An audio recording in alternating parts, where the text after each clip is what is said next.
आज हम पढ़ने वाले हैं कक्षा 9 सीजी बुक का है, कक्षा 9 का 4.2। ये छत्तीसगढ़ी पाठ है और इसमें एक कहानी हल्बी में है और एक कहानी छत्तीसगढ़ी लोक कथा से जारी की गई है।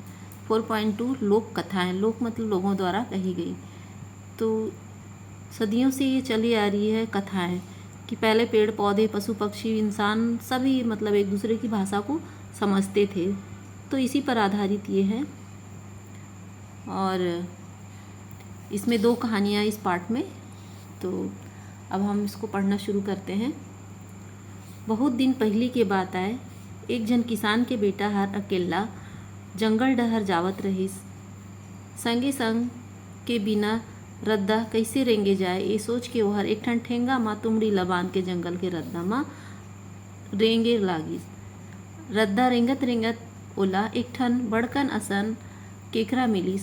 ओहर किसान के बेटा के संगे संग कोरकीर आए लागिस। तब किसान के बेटा हर ओला रद्दा ले दुरिहा मढ़ा के कहिस, मैं तोर संग रेंगत रेंगत कहाँ जाबे, इहिच करा रहे रा मोला अड़बड़ दुरिहा जाना है, थक जाबे। ये कह के वहाँ अपन रद्दा रेंगे लागिस। तो बहुत दिन पहले की बात है कि एक जन किसान का बेटा था, अकेला जंगल से जा रहा था, कहीं जा रहा होगा, गुजर रहा था।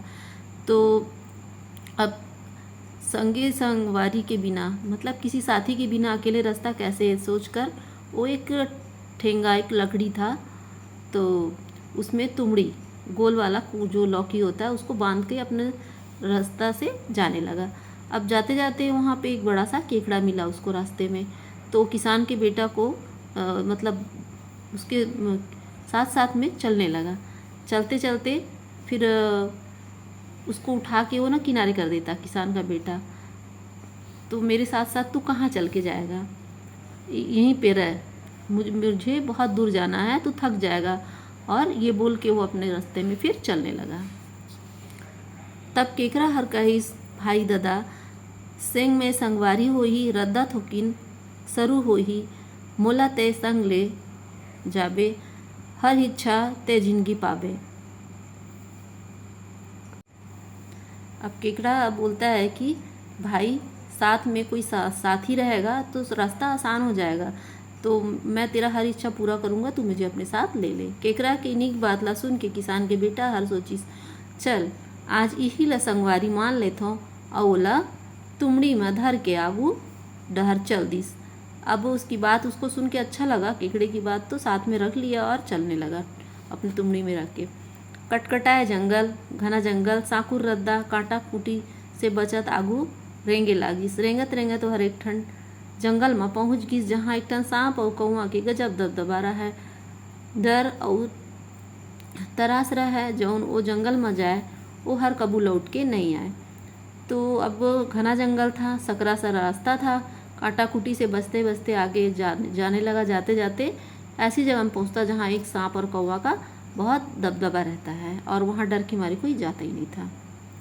अगर जो गया वहाँ से लौट के वापस आता ही नहीं था। तो सांप और कौवा हर उनला मार के खा जाए। दोनों थे जो भी जाता था उसको मार के खा जाते थे। वही पाए कि वो राज के राजा हर हाका परवादिस कि जौन हर सांप और कौवा ला मारी होकर संग राजकुमारी के बिहाव कर दे जाही और वाला आधा राज के मालिक बना दे जाही। तो वहाँ के राजा ने ये वहाँ पे ढिंढोरा पिटवा दिया था कि जो इसको मारेगा उसको मैं अपने बेटी से ब्याह कर दूंगा। किसान के बेटा ला जब थकासी लागिस तब सोची रद्दा दुरिया है, चिटिक विश्राम कर ले जाए। ये सोच के घमघमाए महुआ के छैया में सुताए लागिस। अब थोड़ा दूर से चल के आया था और धूप भी हो गई थी, तो उसको लगा कि थोड़ा आराम कर लूँ तो महुआ के नीचे सो जाता। और महुआ कौन सा रहता है, वही जहाँ सांप और कौवा रहते हैं। सुघ्घर हवा चलत रही, चिटिक बेरा मौकर नींद पड़ गई। अच्छी ठंडी हवा में सोया तो फट से उसको नींद लग गया। वहीं महुआ का रूप में सांप और कौवा के बास आ रहा है। किसान के बेटा ला सोते देख सांप हराइस और ओला चाप दिस। अब देखता है कि सो गया है तो आके उसको काट दिया। सांप के चाबेले तुरंत ओकर मौत हो गई। किसान का बेटा मर जाता है। तब कौआ हर रूठ ले उतर के कहिस, मैं हर एकर पाँव ला चाबे हस, तब पाँव डहर तोर और मुँह डहर मतलब मैं पैर तरफ का काटा हूँ तो वो भाग मेरा, और कौवा को बोलता है कि सिर वाला भाग तेरा। सांप और कौवा का गोठला तुमड़े में बैठे केकरा हर सुनत रहा है। बेरा देख के धीर लगा आइस। बैठ के तुमड़ी में केकड़ा सुन रहा था और धीरे से वो पीछे से आता है और कौआ का घेंच ला धर लीस और कहीस, तय हर मोर संगवारी ला जिया, नहीं तो तोरो प्राण नहीं बचा। और धीरे से आके बोलता है कि मेरे दोस्त को तू बचा, नहीं तो मैं तेरे को नहीं छोड़ूंगा। सांप छटपटाए लागिस, फिर ओकर छक्का पंजा नहीं चलिस। एला देख के कौआ के टोटा सुखाए लागिस। मौका देख के ठेंगा हर आइस और कौआ ला ठठाए लागिस। अब केकड़ा उसका गला पकड़ लेता है। उसके बाद जब ये रहता है डंडा जो रहता है वो आता है और कौआ को मारने लगता है। कौआ अधमरहा होगी। तब सांप और कौआ हार किलोली करें, हमला माफ़ी कर दे दो सगा भाई, अब ऐसन गलती कभू नहीं करन। अब दोनों माफ़ी मांगने लगते हैं मार खाते हैं। तो केकड़ा हर कही जब प्राण संकट में है तब नत्ता रिश्ता के सुरता आए, माफ़ी तबे मिली जब हमारे संगवारी ला जियाबे। अब केकड़ा बोलता है कि जब तुम लोग का प्राण संकट में आया तो तुम लोग को नाता रिश्ता हम लोग दिख रहे हैं, अब मेरे संगवारी को जिला दे। जब खुद के प्राण संकट में होते तब सब शरत मंजूर होते। सांप तुरते किसान के बेटाल देख के बिक तीर लीस।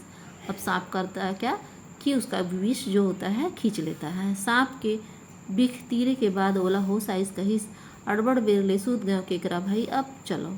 अब केकड़ा को बोलता है, उसको पता ही नहीं रहता मैं मर के जिंदा हुआ हूँ। बोलता है बहुत देर सो लिया, अब चलो केकड़ा भाई चलते हैं। केकड़ा हर सबो बात ला किसान के बेटा ला बताइस। किसान के बेटा हर कहिस, दुश्मन ला कैसे माफ़ी केकड़ा भाई, एक एक सांप और कौआ के मुड़ी ला काट के गमछा में गुरमेट के धर लीस। अब सारी बात सुनता है किसान का बेटा, तो क्या करता है कि दुश्मन को माफ़ी कैसी और उसकी दोनों की मुंडी काट के अपने गमछा में लपेट के रख लेता है। ये सब वही लपठा में गाय चरावत धुरई हर देखा सर। अब एक चरवाहा उसी जंगल में रहता है, सारी बातें वो देखता रहता है। जैसे किसान के बेटा हर अपन रद्दा रेंगिस, धुरई हर मरे सांप और कौआ लधर के राज दरबार में पहुंच गया। उसका जो धड़ रहता है दोनों का उठा लेता है और राज दरबार में पहुंच जाता है। वो चरवाहा राजा हर दरबार में बैठे रहा है।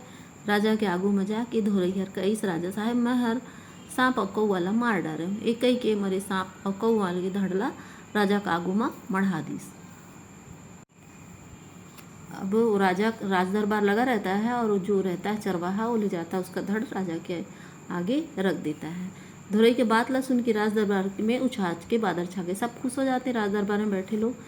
आज अत्याचारी सांप और कौआ ले मुक्ति मिल गई। सबको सांप और कौवा से मुक्ति मिल गया। राजा हर कहिस हमार घोषणा के पालन होना चाहिए। राजकुमारी की बिहाव धुरई के संग करे के तैयारी करे जाए। राजा के हुक्म में चारों मुड़ा राजकुमारी की बिहार के तैयारी में होने लगी। सब चारों तरफ राजा की बात का जो रहता है उसका पालन करते हैं और ब्याह की तैयारी होने लगती है। एक तो अत्याचारी सांप और कौवा ले मुक्ति, दूसरी तरफ राजकुमारी की बिहाव, मतलब दो दो खबर। एक तो शादी की और कौवा और सांप से मुक्ति, तो दो खुशियाँ। एक खबर है जंगल में आगी असन पूरा राज में बगर गए। प्रजा में दून खुशी छा गई। राजभर में तिहार का सुछाव हो गए। सबके मन में आनंद मांगे। चारों मुड़ा धुरई के गुणगान होए लगी। धुरई खुश हो गए। अब ओकर बिहाव राजकुमारी के संग होई। अब तो राजा के दामाद बन जाही, आधा राज के मालिक बन जाही। अब ओकर दुख के रात हा पहागे। अब धुरई जो चरवाहा बड़ा खुश होता है कि अब तो मैं राजा का दामाद बनूंगा और खुश हो जाता है। और सारे गांव में तैयारियां चलने लगती हैं। राज भर के छोटे बड़े मनखे राजकुमारी के विवाह में शामिल हुए। बर राज दरबार पहुँचे लागिन। घूमत घूमत किसान के बेटा वही राज पहुँचिस। राज में होइया उछाला देख के वो दो चार झन ले पूछिस कि राज में कौन त्योहार मनावत है भाई। सब झने एक के बात कहिन। अत्याचारी सांप और कौवा के धुरई हर मार डारिस। राजा साहब के घोषणा के आधार में राजकुमारी की बिहाव धुरई संग हो के तैयारी है। अब वो आश्चर्य में पड़ जाता है कि मारा तो मैं, और ये पहले पूछता है कि क्या चीज़ का तैयारी चल रहा है, इतना त्यौहार मनाया जा रहा है। तो बताते हैं सबकी उम्र गया सांप और कौवा, और मारने वाला कौन था, धुरई। तो ये आश्चर्य में पड़ जाता है। ये बात ला सुन के किसान बेटा अचरज में पड़ गए। और सांप कौवा ला तो मैं मारे हूँ, ये धुरई हर कैसे मार डालिस, जान डालिस। ओ हर कहिस भाई सांप और कौवा ला तो मैं मारे हूँ, धुरई हर सच नहीं कहते। अब सच बता देता है किसान का बेटा कि वो नहीं मारा है। अब ये बात कानों कान राज दरबार तक पहुँच जाती है। ये बात हर कान ले हो कान होवत राज दरबार में पहुँच गए। मंत्री हर राजा ला बताइस। एक जन परदेसी आए, वो हर कहते कि सांप और कौवा ला मैं मारे हो। राजा कही सही से है तो परदेसी ला राज दरबार में हाजिर करे जाए और धुरई ला घलो बुलाया जाए। अब राजा आदेश देते हैं कि दोनों को राज दरबार में बुलाया जाए। राजा की आज्ञा ले किसान के बेटा और धोरईला राज दरबार में पेश करेगी। राजा हर किसान के बेटा ला कहिस, यदि सांप और कौआ ला तय मारे हस तो सबूत पेश कर। किसान के बेटा हर अपन गमछा में बांधे सांप और कौआ को मुड़ी राजा के आगू रख दिस। अब राज दरबार में दोनों को पेश किया गया। तो फिर राजा ने कहा कि यदि आप लोग मारे हैं तो सबूत दो। तो ये मुंडी तो रखे रहते गमछे में, तो ये राजा के आगे पेश कर देते हैं। राजा आश्चर्य में पड़ गए, सांप और कौआ ला धोरई मारे है, ये बात किसान के बेटा मारे है कि ये किसान के बेटा, मतलब आश्चर्य में पड़ जाता वो मारा कि ये। तो राजा हर विचार करे लगी, मैं कैसे मानो सांप और कौआ ला तय मारे हंस, है ना, मैं कैसे विश्वास करूं कि तुमने ही मारा किसान को बेटा से राजा बोलता। तो किसान के बेटा हर कही, मोर कराई कर गवाही है। अब इसका गवाह रहते हैं दोनों। एक कही के अपन तुमड़ी में अलेख के कराला निकाल के राजा के एक तरफ के आगू में मढ़ा दिस और दूसरा तरफ ठेंगा, मतलब लकड़ी और केकरा दोनों इसके गवाह बनते हैं। और सब दरबारी फिर इनकी बात सुन के हंसने लगते हैं। दरबारी मल्ला हंसा देख केकरा हर सब वो बातला उसरी पारी बताया लगी, बारी बारी सब कहानी सुना देता है। केकरा के बातला सुन के तो राजा के विश्वास हर पक्का हो गए। वो हर मंत्री ला कहिस, अब धुरई के बर का न्याय है। अब मंत्रियों से पूछता है कि अब इस चरवाहे का क्या किया जाए, क्या न्याय है। तो मंत्री कहे लगी, धुरई लगलो अपन बात रखे के मौका दे जाए। तो हर किसी को अपनी बात कहने का मौका मिलता है, इसे भी दिया गया। लेकिन धुरई के मुँह ला तो एक को भाखा नहीं फूटी। अब ये तो झूठा था, तो इसके मुँह से कोई बात ही नहीं निकलती है। वो का कही सकत थे, यहाँ तो दूध के दूध और पानी के पानी हो गे रहीस। धोरई हर अपराधी का मुड़ी गड़ियाए खड़े रहीस। त राजा सब बात ला बिन कहे समझ गए। अब राजा सारी बातें समझ जाते हैं, क्योंकि धुरई के मुँह से कोई जबान ही नहीं निकलती है, कोई बात ही नहीं निकलती है। एकर सजा मिलना चाहिए कही के धोरई ला जेल में धंधवा दिस और किसान के बेटा सर राजकुमारी की बिहाव कर दिस। अब किसान से राजकुमारी की शादी हो जाती है।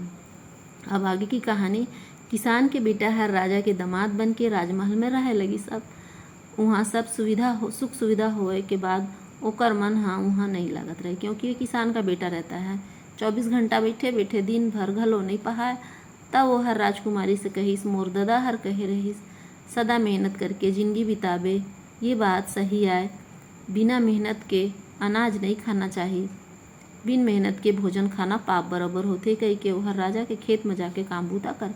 अब बैठे बैठे उसे अच्छा नहीं लग रहा था, तो जाके वो क्या करता है, काम करने लगता है और अपनी पत्नी से कहता है, राजकुमारी से, कि मेरे पिता ने कहा था कि बैठ के अनाज नहीं खाना चाहिए।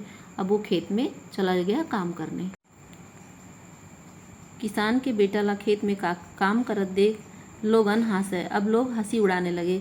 कतको मन होकर खिल्ली उड़ाए।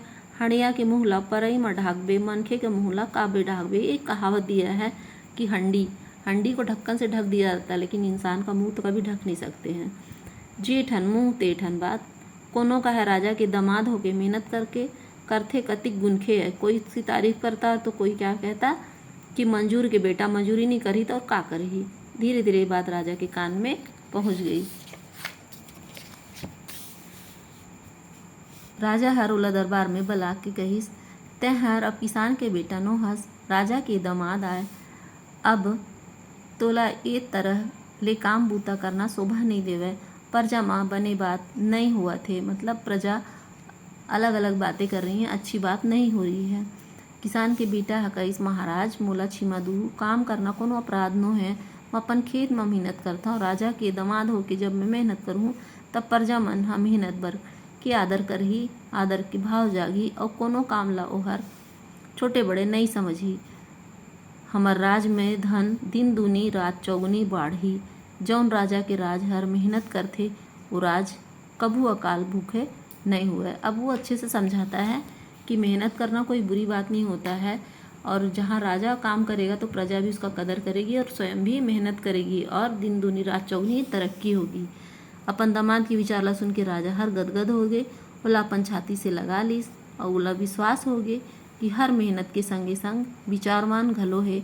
राजा हर दरबार में घोषणा कर दीस कि मोर यही दामाद हर राज के उत्तराधिकारी हुई। राजा की घोषणा ला सुन के दरबार में उत्साह छा गए।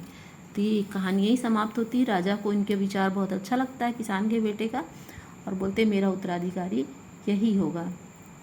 और राज दरबार में खुशी छा जाती है।